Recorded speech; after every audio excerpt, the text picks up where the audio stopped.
السلام علیکم ورحمۃ اللہ وبرکاتہ. الحمد للہ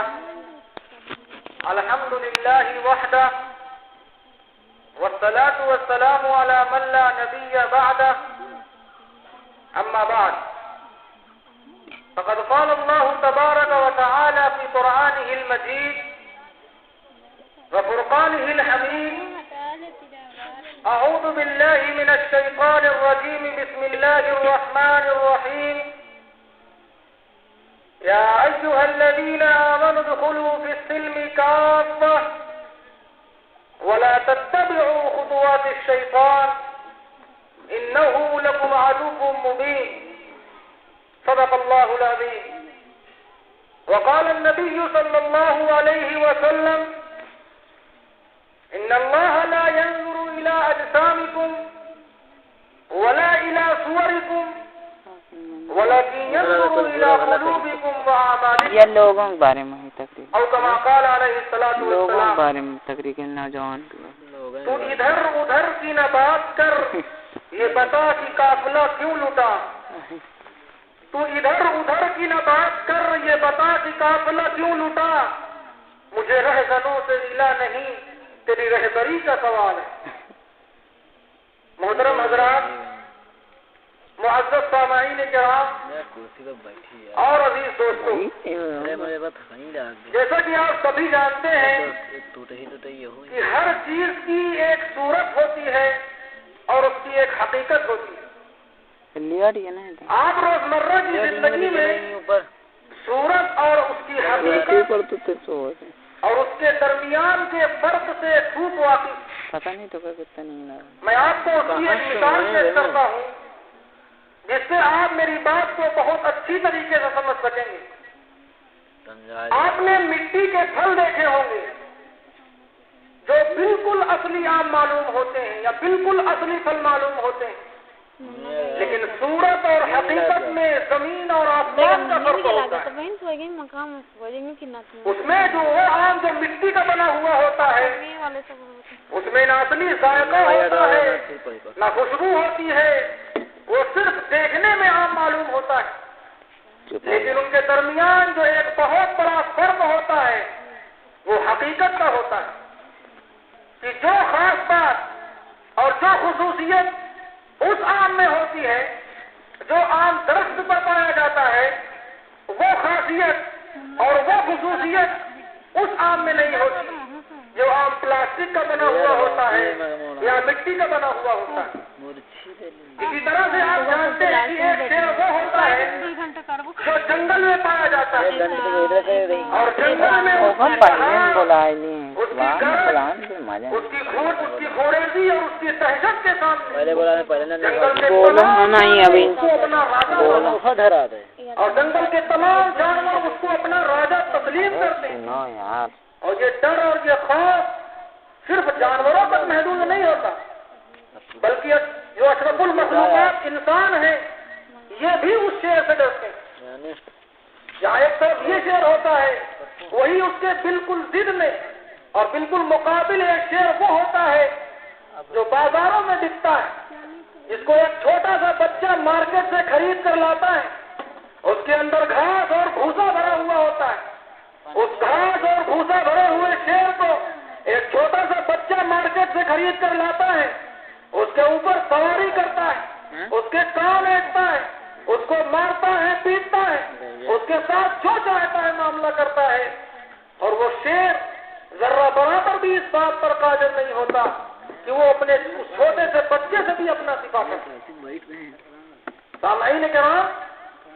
جو بات مجھے کہنی ہے وہ یہ ہے کہ صورت کبھی حقیقت کا مقابلہ نہیں کر سکتی اور صورت کبھی حقیقت کے قائم مقام نہیں ہو سکتی اور صورت سے کبھی حقیقت کی خصوصیات ظاہر نہیں ہو سکتی. صورت اور حقیقت کا یہ فرق ہر جگہ نمایاں ہوگا. ہر جگہ صورت کو حقیقت کے سامنے پختہ ہونا پڑے گا، یہاں تک کہ ایک عظیم سے عظیم اور ایک مہیب سے مہیب صورت اگر کسی ایک حقیر سے حقیر حقیقت کے مقابلے میں آئے گی تو اسے پختہ ہونا پڑے گا. حقیقت ایک طاقت ہے، ایک ٹھوس وجود ہے اور صورت صرف ایک خیال ہے. آپ دیکھیے کہ ایک چھوٹا سا بچہ اپنے کمزور ہاتھ کے اشارے سے اس گھاس بھرے ہوئے اور بھوسا بھرے ہوئے شیر کو کتنی آسانی سے زمین پر گرا دیتا ہے اور اس کے ساتھ منچاہا معاملہ کرتا ہے، اور وہ شیر اس بات پر قادر نہیں ہوتا کہ وہ چھوٹے سے بچے سے بھی اپنا دفاع کر سکے۔ سامعین کرام، جیسا کہ میں نے شروع میں ہی کہا تھا کہ ہر چیز کی ایک صورت ہوتی ہے اور ہر چیز کی ایک حقیقت ہوتی ہے، بالکل اسی طرح سے ایمان کی بھی ایک حقیقت ہے، اسلام کی بھی ایک حقیقت ہے، اور ایمان کی بھی ایک صورت ہے، اور ایمان کی بھی ایک حقیقت ہے، اسی طرح سے کلمے کی بھی ایک صورت ہے اور کلمے کی بھی ایک حقیقت ہے، اسی طرح سے نماز کی بھی ایک صورت ہے اور نماز کی بھی ایک حقیقت ہے۔ لیکن افسوس کا جو مقام ہے اور افسوس کی جو بات ہے وہ یہ ہے کہ آج ہمارے اندر صرف اور صرف نماز کی صورت باقی رہ گئی ہے، اسلام کی صورت باقی رہ گئی ہے، اور ایمان کی صورت باقی رہ گئی ہے، اور کلمے کی صورت باقی رہ گئی ہے، اور ان تمام چیزوں کی جو حقیقتیں ہیں وہ ہمارے اندر سے بالکل نکل چکی ہیں۔ لہٰذا آج آپ دیکھیں کہ آج ہماری صورت نماز، صورت کلمہ ہماری ادنا عادات پر غالب آنے سے عاجز ہے، ہماری ادنا عادات کو چھڑانے سے قاصر ہے، ہم کو موسم کی ادنا سختی یا حقیر ترین خواہش کا مقابلہ کرنے کی طاقت عطا نہیں کرتی۔ آپ کا یہ کلمہ جو کبھی گردن کٹا دینے کی طاقت رکھتا تھا، جو مال اور اولاد کو اللہ کے راستے میں بے تکلف قربان کرا دینے کی طاقت رکھتا تھا، جو وطن کو چھڑا دینے اور تختہ دار کو چڑھا دینے کی طاقت رکھتا تھا، آج اگر ضرورت پڑ جائے تو یہ ہم کو صبح کی نماز کے لیے اٹھانے کی طاقت نہیں رکھتا۔ آپ کا یہ کلمہ جو کبھی شریعت کے حکم پر زندگی بھر کی مولوی شراب کو ہمیشہ کے لیے چھڑا سکتا تھا، آج اگر ضرورت پڑ جائے تو یہ ہماری ایک ادنا مرغوب شے یا معمولی عادت کو بھی نہیں چھڑا سکتا۔ یہ ہے ہمارے ایمان کی حقیقت اور ہمارے ایمان کی صورت۔ اس کی وجہ صرف یہی ہے کہ آج ہمارے اندر صرف اور صرف ان تمام چیزوں کی صورتیں باقی رہ گئی۔ آج ہمارے اندر حقیقی ایمان نہیں رہا، آج ہمارے اندر سے حقیقی ایمان بالکل نکل چکا ہے۔ اب ہم غلطی یہ کرتے ہیں کہ ہم صحابہ کرام کی زندگی کو اپنے اوپر اوڑھنا چاہتے ہیں، اپنے اوپر منطبق کرنا چاہتے ہیں، لیکن جب وہ منطبق نہیں ہوتی اور جب وہ لباس ہمارے اوپر راست نہیں آتا اور جب جگہ جگہ جھول معلوم ہوتے ہیں تو پھر ہم شکایت کرتے ہیں، ہم تعجب کرتے ہیں کہ آخر ہم بھی وہی نماز پڑھتے ہیں جو صحابہ کرام پڑھا کرتے تھے، آخر ہم بھی وہی کلمہ پڑھتے ہیں جو صحابہ کرام پڑھا کرتے تھے، تو پھر اسی طرح کے واقعات ظہور میں کیوں نہیں آتے اور اسی طرح کے نتائج اور ثمرات برآمد کیوں نہیں ہوتے؟ تو میرے بھائیوں، اپنے نفس کو دھوکہ مت دو، اپنے آپ کو دھوکہ مت دو، اس لیے کہ وہاں پر ایمان کی حقیقت تھی، اسلام کی حقیقت تھی، نماز کی حقیقت تھی، کلمے کی حقیقت تھی، اور یہاں پر صرف اور صرف نماز کی صورت ہے، ایمان کی صورت ہے، کلمے کی صورت ہے اور نماز کی صورت۔ آپ اس کو اس مثال سے سمجھیے کہ جس طرح سے املی کے بیج سے آم کے پھل کی توقع فضول ہے، یعنی جس طرح سے املی کے بیج سے آم کا فائدہ حاصل نہیں ہو سکتا، بالکل اسی طرح سے صورت ایمان سے حقیقت ایمان کا فائدہ حاصل نہیں ہو سکتا۔ اللہ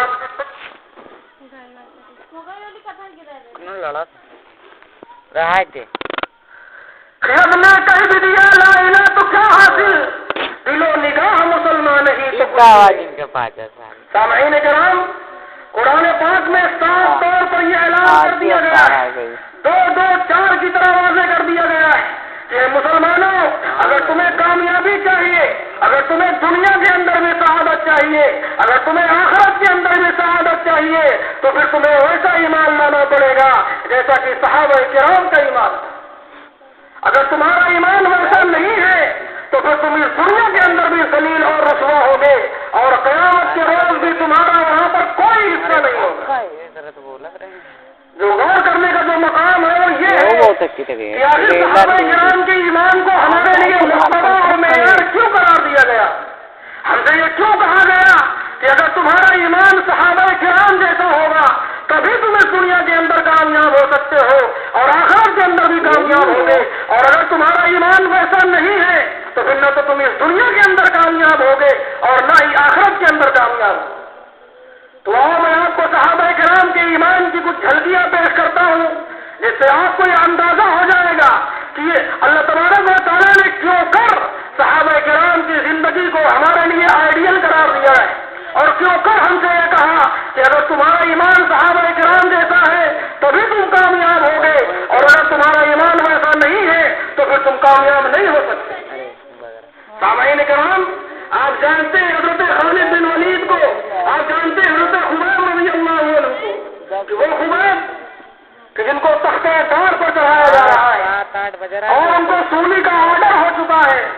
لہٰذا سولی دینے سے کچھ منٹ پہلے ان کے جسم پر طرح طرح سے وار کیے جا رہے ہیں، ان کے جسم کو طرح طرح سے زخمی کیے جا رہے ہیں، اور ان سے یہ کہا جاتا ہے کہ اے خبیب کیا تم اس بات پر راضی ہو سکتے ہو کہ تم کو چھوڑ دیا جائے، تم کو رہا کر دیا جائے، تمہاری جان بخشی کر دی جائے، اور اس کے بدلے میں آپ صلی اللہ علیہ وسلم کو تمہاری جگہ کھڑا کر دیا جائے؟ کیا تم اس بات کو پسند کرو گے؟ کیا تم اس بات سے خوش ہو؟ کیا تم اس بات کو قبول کرتے ہو؟ سامعین کرام، حضرت خبیب رضی اللہ عنہ جواب دیتے ہیں کہ ارے بدبختوں، مجھے یہ بات کہاں سے قبول ہو سکتی ہے؟ میں اس بات کو کہاں سے مان سکتا ہوں؟ اس کا تو کوئی سوال ہی نہیں ہے۔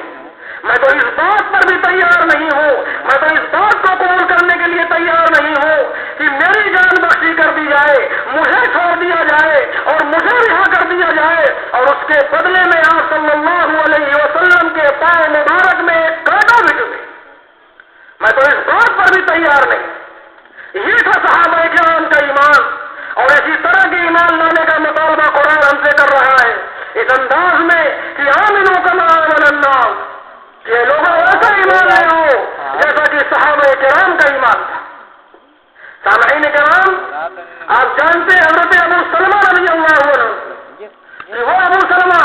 کہ جب مکہ میں اعلان ہو گیا کہ تمام مسلمان مکہ چھوڑ کر مدینہ چلے جائیں، اور جو ہجرت کرے گا، جو مکہ چھوڑ کر مدینہ جائے گا وہی مسلمان سمجھا جائے گا، اور جو ہجرت نہیں کرے گا وہ مسلمان نہیں سمجھا جائے گا، لہٰذا جب ہجرت کو مسلمان ہونے کی علامت قرار دے دیا گیا، تمام مسلمان مکہ چھوڑ کر مدینہ جانے لگے۔ ان میں سے ایک حضرت ابو سلمہ رضی اللہ عنہ بھی ہے۔ جب یہ مکہ چھوڑ کر مدینہ جانے لگے تو کفار مکہ نے ان کا راستہ روکا اور ان سے کہا کہ اے ابو سلمہ تم تو جا سکتے ہو، لیکن جو تمہاری بیوی ہے حضرت ام سلمہ رضی اللہ عنہ، جو بعد میں آپ صلی اللہ علیہ وسلم کی بیوی بنتی ہے، تم اپنی بیوی کو نہیں لے جا سکتے۔ اگر تمہیں ہجرت کرنی ہے تو تم پہلے طرح ہجرت کرو، اور اگر تمہیں یہی رہنا ہے تو پھر تم اپنی بیوی کے ساتھ رہو۔ ہم اس کی ہرگز اجازت نہیں دے سکتے کہ تم مکہ چھوڑ کر مدینہ جاؤ اور اپنی بیوی کو یہاں سے لے جاؤ، کیونکہ حضرت ام سلمہ رضی اللہ عنہ مکہ کی بیٹی ہے۔ اگر تمہیں تمہاری بیوی عزیز ہے، اگر تمہیں تمہاری بیوی محبوب ہے تو پھر تم اپنی بیوی کے ساتھ یہیں پر رہو، اور اگر تمہیں تمہاری بیوی کی کوئی پرواہ نہیں ہے تو پھر تم اس کے بغیر ہجرت کرو۔ چنانچہ حضرت ابو سلمہ رضی اللہ عنہ جواب دیتے ہیں کہ خدا کی قسم، مجھے اللہ کی راہ میں کسی چیز کی پرواہ نہیں ہے، مجھے اللہ کی راہ میں اپنے آپ کی پرواہ نہیں ہے، مجھے اللہ کی راہ میں میرے کمائے ہوئے جائیداد کی پرواہ نہیں ہے، مجھے اللہ کی راہ میں میرے بال بچوں کی پرواہ نہیں ہے، لہٰذا میں اللہ کی راہ میں اپنی بیوی کو بھی قربان کر سکتا ہوں۔ لہٰذا وہ اپنی بیوی کے بغیر تلے طرح مکہ سے مدینہ ہجرت کر گئے۔ یہ تھا صحابہ کرام کا ایمان، اور اسی طرح کے ایمان لانے کا مطالبہ قرآن ہم سے کر رہا ہے اس انداز میں کہ آمنوا کما آمن الناس، یہ لوگوں ایسا ایمان لے آؤ جیسا کہ صحابہ کرام کا ایمان تھا۔ صحابہ کرام، آپ جانتے ہیں حضرت ابو طلحہ رضی اللہ عنہ کو، ان کے پاس ایک بہت بڑی باغ تھی، وہ اس باغ میں ایک روز نماز پڑھ رہے ہوتے ہیں، لہذا وہ ایک درخت کے نیچے نماز پڑھ رہے ہوتے ہیں، اسی درخت پر ایک پرندہ کے پھنس جاتا ہے، اور وہ پرندہ اپنے پروں کی حرکت سے اس درخت سے نکلنے کی کوشش کرتا ہے لیکن نکل نہیں پاتا، اور اس کے نتیجے میں ایک طرح کا شور پیدا ہو جاتا ہے، اور ایک طرح کی حرکت ہو جاتی ہے، اور اس کی وجہ سے حضرت رضی اللہ عنہ کی جو نماز ہوتی ہے اس میں خلل ہو جاتا ہے، اور ان کی نماز میں ان کی توجہ اللہ کی جانب سے ہٹ جاتی ہے اور ان کی نماز متاثر ہو جاتی ہے۔ لہٰذا وہ اس بات سے اتنے متاثر ہوتے ہیں کہ نماز پڑھنے کے بعد فوراً یہ فیصلہ کرتے ہیں کہ آج اس بات کی وجہ سے میری ایک نماز متاثر ہو گئی، آج اس بات کی وجہ سے میری نماز میں میری توجہ اللہ کی جانب سے ہٹ گئی، آج اس بات کی وجہ سے میری نماز میں خلل واقع ہو گیا، لہٰذا اب میں اس بات کو اپنے پاس نہیں رکھ سکتا۔ انہوں نے فوراً یہ فیصلہ کیا کہ میں اس پوری بات کو اللہ کے راہ میں صدقہ کر دوں گا، لہٰذا انہوں نے پوری بات اللہ کے راستے میں صدقہ کر دی۔ یہ تھا صحابہ کرام کا ایمان، اور اسی طرح کے ایمان لانے کی تلقین اور اسی طرح کے ایمان لانے کا مطالبہ قرآن ہم سے کر رہا ہے اس انداز میں کہ آمنوا کما آمن الناس، کہ لوگوں ایسا ایمان لے آؤ جیسا کہ صحابہ کرام کا ایمان۔ آپ جانتے ہیں حضرت خالد بن ولید رضی اللہ عنہ کو، کہ وہ خالد بن ولید کہ جو جس جنگ میں بھی شریک ہوئے، چاہے وہ کفار کی جانب سے ہو چاہے وہ مسلمانوں کی جانب سے ہو، اس میں ان کو کامیابی نصیب ہوئی۔ لہٰذا ایک روز وہ یرموک کے میدان میں مسلمانوں کا ایک قافلہ لے کر رومیوں کے مقابلے میں اکٹھا ہوتے ہیں، اور وہاں پر مسلمانوں کی کچھ ہزار پر مشتمل تعداد وہاں پر موجود ہوتی ہے۔ انہیں میں سے ایک صحابی حضرت خالد بن ولید رضی اللہ عنہ سے کہتے ہیں کہ اے خالد کیا تم کو اندازہ بھی ہے، کیا تم کو اس کی خبر بھی ہے کہ رومیوں کے مقابلے میں ہماری تعداد کتنی کم ہے؟ کیا تمہیں اس بات کا کوئی اندازہ بھی ہے کہ رومیوں کی تعداد ہمارے مقابلے میں کتنی زیادہ ہے؟ حضرت خالد بن ولید رضی اللہ عنہ جواب دیتے ہیں کہ مجھے اپنے اللہ کی ذات پہ اتنا بھروسہ ہے، مجھے اپنے اللہ کی ذات پہ اس قدر یقین اور اعتماد ہے کہ خدا کی قسم اگر میرے گھوڑے لشکر کے پیر صحیح ہوتے، اگر میرے گھوڑے لشکر کے پیر میں تکلیف نہ ہوتی تو میں رومیوں کو یہ پیغام بھجواتا کہ رومیوں تمہاری تعداد اس وقت جتنی ہے تم اس سے اور کئی گنا تعداد اکٹھا کر لو اور اس سے اور کئی گنا تعداد میں آؤ، خدا کی قسم ہم اتنے لوگ تمہیں ہرانے کے لیے اور اتنے لوگ تمہیں شکست دینے کے لیے کافی ہیں۔ لہذا تاریخ شاہد ہے، دیکھنے والوں نے دیکھا ہے، لکھنے والے لکھتے ہیں، بیان کرنے والے بیان کرتے ہیں کہ ان چند ہزار مسلمانوں نے ان کئی لاکھ رومیوں کو شکست تاج دی۔ یہ تھا صحابہ کرام کا ایمان، اور اسی طرح کے ایمان لانے کا مطالبہ قرآن ہم سے کر رہا ہے۔ اسی بات کو علامہ اقبال نے اپنے انداز میں یوں کہا تھا کہ وہ معزز سے زمانے میں مسلمان ہو کر اور تم خوار ہوئے تاریخ قرآن ہو کر۔ سامعین کرام، آپ جانتے ہیں کہ کبھی کبھار ایک کاشتکار اور ایک کسان اپنے کھیت کی حفاظت کے لیے اس میں ایک مسدار کھڑا کرتا ہے، اور جس کو ہم اپنی زبان میں ڈھکار کہتے ہیں۔ یہ مسدار اور یہ ڈھکار اس لیے کھڑا کرتا ہے تاکہ وہ اپنے کھیتوں کی حفاظت کر سکے اور اس کھیت میں آنے والے پرندے اور جانور یہ سمجھے کہ اس کھیت میں کوئی انسان کھڑا ہوا ہے۔ لہذا جب وہ یہ دیکھتے ہیں کہ اس کھیت میں کوئی انسان کھڑا ہوا ہے تو پھر وہ اس کھیت کے قریب نہیں جاتے، اور اس طرح سے اس کھیت کی حفاظت ہوتی رہتی ہے۔ لیکن کچھ دن گزر جاتے ہیں اور کچھ مدت کے بعد کسی نہ کسی شاطر کوے یا کسی نہ کسی شاطر جانور کے ذہن میں یہ بات آ جاتی ہے کہ میں روز اس کو دیکھتا ہوں، یہ ایک ہی حرکت پہ کھڑا رہتا ہے، اس کے اندر کسی طرح کی کوئی جان معلوم نہیں ہوتی، اس کے اندر کسی طرح کی کوئی حرکت معلوم نہیں ہوتی، کہیں ایسا تو نہیں ہے، کہیں ایسا تو نہیں ہے کہ یہ انسان ہی نہیں ہے، کہیں ایسا تو نہیں ہے کہ اس کے اندر انسانوں والی بات نہیں ہے، کہیں ایسا تو نہیں ہے کہ یہ صرف اور صرف انسانوں کی شکل رکھتا ہے، اس کے اندر صرف اور صرف انسانوں کی شکل ہے، اس کے اندر انسانوں کی حقیقت نہیں ہے۔ لہذا وہ اس خیال کے ساتھ اور اس وہم کے ساتھ وہ اس کھیت میں داخل ہوتا ہے، اور جب وہ اس خیال کے ساتھ اس کھیت میں داخل ہوتا ہے تو اس کا یہ خیال بالکل صحیح ثابت ہوتا ہے۔ جب وہ اس کھیت میں داخل ہوتا ہے تو وہ سمجھ جاتا ہے کہ یہ بالکل ایک انسان نما ہے، یہ انسان نہیں ہے، اس کے اندر صرف اور صرف انسانوں کی شکل ہے، یہ انسانوں والی اس کے اندر بات نہیں ہے۔ لہذا جب وہ یہ بات سمجھ جاتا ہے تو پھر وہ اس کھیت کو چرتا ہے اور اس کھیت کو چرنے کے بعد اس کھیت کو اپنے پیروں سے رونتا ہے اور اس کھیت کا ستیہ ناش کر دیتا ہے، اس کھیت کو تہہ دارا کر دیتا ہے۔ بالکل یہی واقعہ مسلمانوں کے ساتھ پیش آیا ہے کہ مسلمانوں کی صورت حقیقت بن کر برسوں ان کی حفاظت کرتی رہی اور قومیں ان کے قریب آنے سے ڈرتی تھی،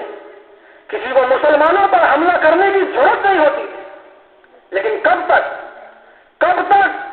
جب تاتاریوں نے بغداد پر چڑھائی کی، جس وقت ان کے پاس یہ ہمت نہیں تھی کہ وہ بغداد پر چڑھائی کریں، تو پھر اس وقت مسلمانوں کی یہ جو صورت تھی یہ کھل جاتی ہے اور مسلمانوں کا یہ جو بھرم ہوتا ہے یہ کھل جاتا ہے۔ اسی بات کو علامہ اقبال نے یوں بیان کیا ہے کہ وائے ناکامی متاع کارواں جاتا رہا، وائے ناکامی متاع کارواں جاتا رہا اور کارواں کے دل سے احساس ضیا جاتا رہا۔ سامعین کرام، آپ تاریخ اسلام میں مسلمانوں کی ناکامی کی تلخ داستانیں پڑھتے ہیں، یہ سب حقیقت کی شکست اور ہزیمت کے واقعات نہیں ہیں، بلکہ یہ سب صورت کی شکست اور ہزیمت کے واقعات نے ہم کو ہر میدان میں ذلیل اور رسوا کیا ہے۔ عرصہ دراز سے صورت اسلام مار کے آزما ہے اور شکست پر شکست کھا رہی ہے، اور دنیا یہ سمجھ رہی ہے کہ ہم اسلام کو شکست دے رہے ہیں، ہم اسلام کو شکست دے رہے ہیں، لیکن انہیں معلوم ہی نہیں ہے، انہیں خبر ہی نہیں ہے کہ حقیقت اسلام تو مدت سے میدان میں آئی نہیں، اس کے مقابلے میں صرف اور صرف مسلمانوں کی صورت ہے، نہ کہ اسلام کی حقیقت۔ آپ اس کی مثال دیکھ لیجئے کہ یورپ کے اندر تمام عرب قومیں اور سلطنتیں مل کر یہودیوں کے مقابلے میں آئیں، لیکن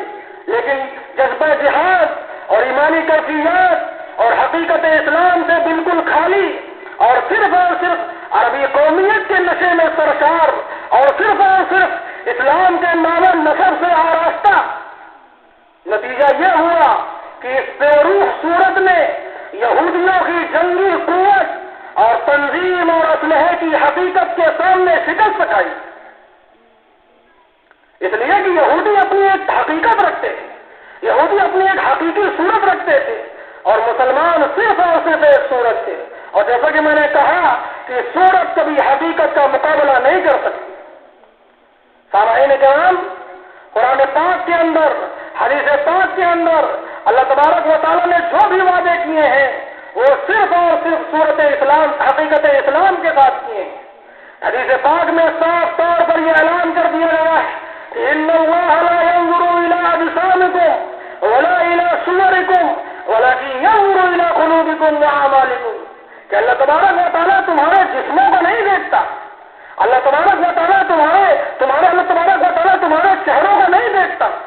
بلکہ اللہ تبارک و تعالیٰ تمہارے دلوں کو دیکھتا ہے اور تمہارے اعمال کو دیکھتا ہے۔ لہذا جو لوگ صرف صورت کے حامل ہوتے ہیں اور حقیقت سے بالکل خالی ہوتے ہیں، اللہ تبارک و تعالیٰ ان کو ایسی لکڑیوں سے تشبیہ دیتا ہے جو کسی سہارے پر رکھی گئی ہیں۔ چنانچہ فرمایا کہ اذا رأيتهم تعجبك أجسامهم وإن يكونوا تسمع لقولهم كأنهم خشب مسندة، کہ جب تم انہیں دیکھو گے تو وہ تم کو بڑے ہٹے کٹے معلوم ہوں گے، وہ تم کو بڑے بھلے معلوم ہوں گے، اور جب وہ کوئی باتیں کہیں گے تو تم ان کی باتوں کو بڑی توجہ سے سنو گے، بڑا کان لگا کر سنو گے، لیکن حقیقت یہی ہے کہ وہ اپنے وجود میں ایسی لکڑیاں ہیں جن کو کسی سہارے پر رکھا گیا۔ اسی طرح سے ایک دوسری آیت میں بھی اس دنیا کے اندر اللہ تبارک و تعالیٰ کی نصرت، اللہ تبارک و تعالیٰ کی تائید کے وعدے حقیقت اسلام کے ساتھ ہی مشروط۔ چنانچہ فرمایا کہ وَلَا تَهِنُوا وَلَا تَحْزَنُوا وَأَنْتُمُ الْأَعْلَوْنَ إِن كُنتُم مُّؤْمِنِينَ، کہ مسلمانوں تم ہرگز افسوس مت کرنا، تم ہرگز غمگین مت ہونا، یقیناً تم ہی سربلند رہو گے، مگر ایک شرط ہے کہ تمہارے اندر حقیقی ایمان پایا جاتا ہو۔ ظاہر سی بات ہے کہ یہاں پر خطاب مسلمانوں ہی کو ہے، لیکن پھر بھی یہ شرط لگا دی گئی ہے کہ اگر تمہارے اندر حقیقی ایمان پایا جاتا ہے، اگر تمہارے اندر حقیقی اسلام پایا جاتا ہے تو پھر تمہاری سربلندی میں کوئی شک نہیں۔ اسی طرح سے ایک دوسری آیت میں بھی صفت ایمان ہی پر مدد کا وعدہ فرمایا ہے۔ چنانچہ فرمایا کہ اِنَّا لَنَنصُرُ رُسُلَنَا وَالَّذِينَ آمَنُوا فِي الْحَيَاةِ الدُّنْيَا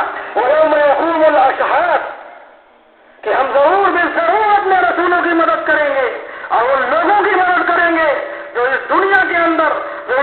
اندر حقیقی ایمان رکھتے ہیں. ہم ان کی مدد اس دنیا کے اندر بھی کریں گے اور قیامت کے روز بھی کریں گے. اسی طرح سے دوسری آیت میں بھی حقیقت ایمان کے ساتھ ہی اس دنیا کی خلافت عرضی اور اس دنیا کے لیے اس دین کے لیے امن و اطمینان اور اس دین کے اقتدار کا وعدہ فرمایا ہے. چنانچہ ارشاد فرماتا ہے کہ وعد اللہ الذین آمنوا منکم وعملوا الصالحات ليستخلفنهم في الارض كما استخلف الذین من قبلهم وليمكنن لهم دينهم الذي ارتضى لهم وليبدلنهم من بعد خوفهم امنا. کہ اللہ تبارک و تعالیٰ کا وعدہ ہے ان لوگوں سے جو حقیقی ایمان رکھتے ہیں اور جو عمل صالح کرتے ہیں کہ اللہ تبارک و تعالیٰ ان کو اس دنیا کے اندر اقتدار نصیب فرمائے گا، ان کو اس دنیا کا خلیفہ بنائے گا، ان کو اس دنیا کا حاکم بنائے گا. اور جیسا کہ اس سے پہلے لوگوں کو اس دنیا کے اندر خلافت عرضی عطا فرمائی تھی اور اللہ تبارک و تعالیٰ ان کے اس دین کو جس کو اس نے ان کے لیے پسند فرمایا ہے، اللہ تبارک و تعالیٰ اس دین کو بھی اقتدار نصیب فرمائے گا. اور جو مسلمان آج پریشان معلوم ہوتے ہیں، خوفزدہ معلوم ہوتے ہیں، اللہ تبارک و تعالیٰ کا وعدہ ہے کہ اگر حقیقی ایمان ہوگا تو وہ خوف امن سے تبدیل کر دیا جائے گا. مسلمانوں کے دلوں سے خوف نکال دیا جائے گا اور مسلمانوں کے دلوں میں امن پیدا کر دیا جائے گا. یہ اللہ تبارک و تعالیٰ کا وعدہ ہے. لہٰذا اسی طرح کی بے شمار آیات ہیں، اسی طرح کی بے شمار حدیث ہیں. اگر ان کو بیان کیا جائے تو بہت وقت لگے گا، لیکن ان سب کا جو نچوڑ ہے وہ میں بیان کرتا ہوں، ان سب کا جو خلاصہ ہے وہ میں بیان کرتا ہوں کہ اللہ تبارک و تعالیٰ کا جو وعدہ ہے، اللہ تبارک و تعالیٰ کی نعمتوں کا جو استحقاق ہے، اللہ تبارک و تعالیٰ نے جو جنت کا وعدہ کیا ہے وہ صرف اور صرف حقیقی ایمان کے ساتھ ہے، وہ صرف اور صرف حقیقت اسلام کے ساتھ ہے. یہ دھوکہ ہے کہ اگر کسی کے اندر صرف اور صرف صورت ایمان ہے، صورت اسلام ہے، صورت کلمہ ہے، صورت نماز ہے تو اللہ تبارک و تعالیٰ کا اس کے ساتھ کوئی وعدہ نہیں. اللہ تبارک و تعالیٰ کا اس کے ساتھ کوئی وعدہ نہیں ہے، نہ تو اس دنیا کے اندر اور نہ ہی آخرت کے اندر. وہ اس دنیا کے اندر بھی ذلیل اور رسوا ہو کر رہے گا اور قیامت کے روز بھی رسوائی اس کا مقدر ہو. یہ اللہ تبارک و تعالیٰ کا وعدہ ہے. لہذا اس وقت سب سے بڑا کام اور امت کی سب سے بڑی ضرورت یہ ہے کہ آج امت کے اندر امت کو صورت اسلام سے حقیقت اسلام کی طرف سفر کرنے کی دعوت دی جائے اور صورت اسلام میں حقیقت ایمان پیدا کرنے کی کوشش کی جائے اور اس سے قرآن انداز میں یوں کہا جائے یا ایھا الذین آمنوا ادخلوا فی السلم کافۃ ولا تتبعوا خطوات الشیطان انہ لکم عدو مبین. کہ وہ لوگوں جو ایمان لے آئے ہو تم سلم میں اور اسلام میں مکمل طور پر داخل ہو جاؤ اور تم شیطان کی نقش قدم پر مت چلو، شیطان کی اتباع مت کرو، اس لیے کہ وہ تمہارا کھلا ہوا دشمن ہے. اور اس سے کہا جائے کہ افتؤمنون ببعض الکتاب وتکفرون ببعض. کہ لوگوں کیا تم اللہ کی کتاب کے ایک حصے کو تو مانتے ہو اور ایک حصے کا انکار کرتے ہو. اور اس سے کہا جائے کہ آمنوا کما آمن الناس. کہ لوگوں ایسا ایمان لے آؤ جیسا کہ صحابہ کرام کا ایمان تھا. اور اسے قرآن انداز میں کہا جائے یا ایھا الذین آمنوا آمنوا. کہ وہ لوگوں جو ایمان لے آؤ ہو حقیقی ایمان لے آؤ. لہذا ہم اس سے بالکل بھی مایوس نہیں ہے کہ اس دور میں حقیقی ایمان پیدا نہیں کیا جا سکتا. ہم اس سے بالکل بھی مایوس نہیں ہے کہ اس دور میں صحابہ کرام جیسا ایمان پیدا نہیں کیا جا سکتا. آپ تاریخ اٹھا کر دیکھیں، آپ کو تاریخ کے سمندر میں حقیقت اسلام کے جزیرے بکھرے ہوئے نظر آئیں گے. بارہا حقیقت ایمان ابھری، ایمانی کیفیات پیدا ہوئی، وہی اللہ پر یقین اور اعتماد، وہی جنت کا شوق اور شہادت کا ذوق، وہی دنیا پر آخرت کی ترغیب جب کبھی اور جہاں کہیں پیدا ہو گئی اس نے ظاہری قرآن اور قوافان کے خلاف حالات اور مخالف طاقتوں پر فتح پائی. آپ اس کی مثال میں محمد بن قاسم کو لے لیجیے کہ وہ محمد بن قاسم جو کوئی 40-50 سال کا تجربہ کار انسان نہیں تھا، بلکہ ہمارے آپ کی طرح صرف اور صرف 18 سال کی عمر میں اس نے راجا طاہر کے خلاف ہندوستان پر راجہ طاہر نے مسلمانوں کو جابرانہ اور ظالمانہ طور پر قیدی بنا رکھا تھا، مسلمانوں کو طرح طرح سے تکلیفیں دیتا تھا، مسلمانوں کو طرح طرح سے ستاتا تھا، پریشان کرتا تھا، اس 18 سال کے مرد مجاہد نے اور حقیقت ایمان سے لاش مجاہد نے ہندوستان پر چڑھائی کی اور 18 سال کی عمر میں راجہ طاہر کو شکست فاش دی۔ آپ اس کی مثال میں مدائن کے ان صحابہ کرام کو لے لیجیے، مدائن کے ان مجاہدین کو لے لیجیے کہ جو مدائن کو فتح کرنے جا رہے ہیں اور راستے میں سمندر پہ جاتا ہے، راستے میں سمندر پہ جاتا ہے تو فیصلہ کرتے ہیں کہ اب کیا کیا جائے، یہ سمندر تو ہم پار نہیں کر سکتے، جہاں تک ہمارے بس میں تھا وہاں تک تو ہم چلے آئے ہیں، لیکن اب اس کے پار کیسے جایا جائے؟ لہذا مشورہ کرتے ہیں، مشورہ کرنے کے بعد یہ بات طے ہوتی ہے کہ آخر ہمیں اللہ کی ذات پہ بھروسہ ہونا چاہیے، ہمیں اللہ کی ذات پہ یقین اور اعتماد ہونا چاہیے، ہم کسی دنیاوی مقصد کے لیے نہیں جا رہے ہیں، ہم تو اللہ کے لیے جا رہے ہیں، ہم تو اللہ کے راستے میں نکلے ہوئے ہیں، لہذا ہمیں اللہ کی ذات پہ یہ یقین ہے کہ اگر ہم اپنے گھوڑوں کو اس سمندر میں ڈال دیں گے تو اللہ تبارک و تعالی ہم کو صحیح سلامت اس سمندر سے بھی نکال دیں گے۔ لہذا تاریخ میں آتا ہے، دیکھنے والوں نے دیکھا ہے، لکھنے والے لکھتے ہیں، بیان کرنے والے بیان کرتے ہیں، جب ان مجاہدین نے اپنے گھوڑوں کو سمندروں میں ڈالا تو وہ سمندروں سے اس طرح ہنستے کھیلتے ہوئے اس کو عبور کر رہے تھے، اس کو پار کر رہے تھے جیسے کہ وہ ایک عام مسطح زمین پر چل رہے ہوں، وہ سمندر کو اس طرح سے بات کرتے ہوئے پار کر رہے تھے جیسے کہ وہ خشکی پر چل رہے ہوں۔ اس طرح سے انہوں نے حقیقی ایمان کی بدولت اور حقیقی اسلام کی بدولت ہنستے کھیلتے ہوئے سمندر کو پار کیا۔ اسی بات کو علامہ اقبال نے یوں بیان کیا ہے کہ دشت تو دشت ہے دریا بھی نہ چھوڑے ہم نے، دشت تو دشت ہے دریا بھی نہ چھوڑے ہم نے، بحر ظلمات میں دوڑا دیے گھوڑے ہم نے۔ سامعین کرام، آج بھی حقیقی ایمان میں وہ طاقت ہے، حقیقت اسلام میں وہ طاقت ہے جو ابتدائے اسلام میں تھی۔ آج بھی اس کے سامنے دریا پایاب ہو سکتے ہیں، آج بھی اس کے سامنے سمندر میں گھوڑے ڈالے جا سکتے ہیں، آج بھی اس کے سامنے بھڑکتی ہوئی آگ گلزار ہو سکتی ہے، لیکن شرط یہی ہے، ایک شرط یہی ہے کہ حقیقت ابراہیمی موجود ہو، آج بھی ہو جو ابراہیم کا ایمان پیدا، آج بھی ہو جو ابراہیم کا ایمان پیدا، آج کر سکتی ہے انداز گلستہ پیدا۔ وآخر دعوانا ان الحمد للہ رب العالمین۔